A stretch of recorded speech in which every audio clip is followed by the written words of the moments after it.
a dia que às vezes a gente não tem um lugar para poder fazer isso, ou a gente até faz, mas a gente não tem essa oportunidade de fazer uma discussão como essa que a gente fez. Não é direto que a gente tem. E a gente tinha que ter isso. A gente tinha que ter isso no serviço de oração, a gente tinha que ter isso na mocidade, a gente tinha que ter isso. Para a gente poder levantar e procurar propostas para que nenhum nem outro saia prejudicado e que ambos possam cumprir seu papel. Filhas, papel de filhas, mães, papel de mãe.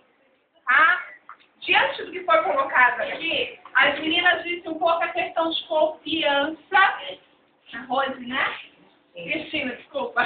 E a Cristina disse muito bem uma coisa. Ela está aqui no grupo de mãe, mas ela tomou o lugar de filha.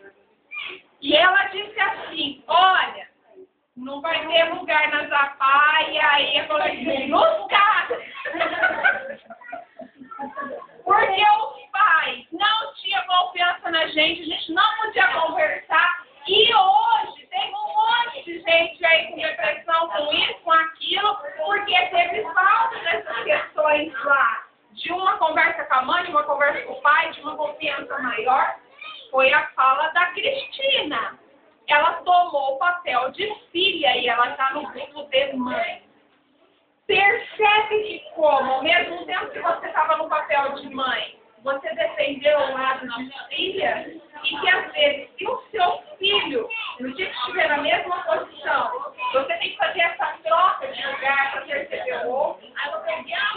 Gente, vocês perceberam o que a gente está falando aqui? Eu sei que o assunto é bem quente, isso porque nós não entramos em outros conflitos maiores, mas até que passou, né, do guarda lá, guarda, está pronto.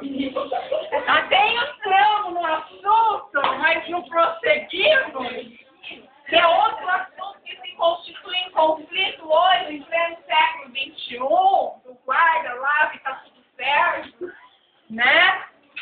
Ou do lado de certo, está tudo certo.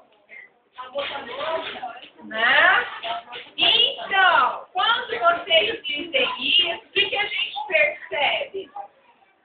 E tem que haver, sim, quando a gente fala de confiança, não é que você vai deixar o seu filho fazer o que ele quer. Porque se o filho ele não tiver limite, ele não vai ser um adulto estruturado na vida. Só que também, se for aquele limite, que é um limite tão excessivo, como eu ouvi aqui, a mãe sempre vai ter aquele cuidado excessivo, você vai mobilizar o seu filho e vai ser aquele filho que às vezes se sente impotente de lidar com a vida. Porque tudo você resolve, tudo é proibido, tudo é isso, tudo é aquilo, ele se sente impotente diante da vida. Você tem que estar ali, sim. Você vai colocar o limite, tá onde ele pode. E limite, gente, é diferente de eu falar, você não pode ir. Limite eu falar assim, você pode ir, esse é o seu espaço. Aqui é o nosso espaço de autoridade. Até ali você pode ir. Limite não é só dizer não, limite também é dizer sim. Limite é dialogar.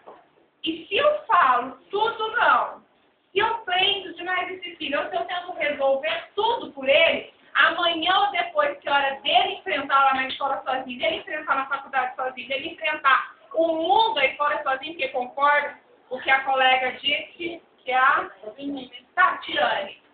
Se você segura demais, ele vai escorrer por onde? Pelos dedos. Ele tem a faculdade, ele tem o trabalho. Ele pode não ficar às 5 aulas na faculdade. Ele tem a escola, ele tem um monte de coisas. E se essa mãe e esse pai não conseguir esse diálogo de ouvir para ser ouvido, eu crio filhos que terão dificuldade de lidar com a realidade da vida, porque tudo eu escolho. Eu crio uma impotência nesse filho, tá? Ou, por outro lado, eu vou criar um filho que eu vou usar a palavra, me permitam usar essa palavra, que vai chegar lá e vai quebrar a cara nas experiências da vida. Tá? Aí tá bom, aí ele vai aprender. Quem mandou não ouvir? Não. Foi dito aqui sobre diálogo. O diálogo ele vai ser fundamental nesse momento. Vocês perceberam que como no início as mães ficaram bravas na hora que as filhas falaram uma coisa, mas que de repente vocês mesmos foram comprando papel de filha? Vocês mesmos compraram. E tem uma coisa que acontece na relação mãe e filha, que vocês às vezes podem até perceber, mas não sabem o que se dá, mas isso aconteceu aqui, é que na relação entre você e o filho, atualiza a sua vivência de adolescência. Atualiza, você revive, né? Você revive. E a tendência é, às vezes, você implicar tal qual como os pais faziam.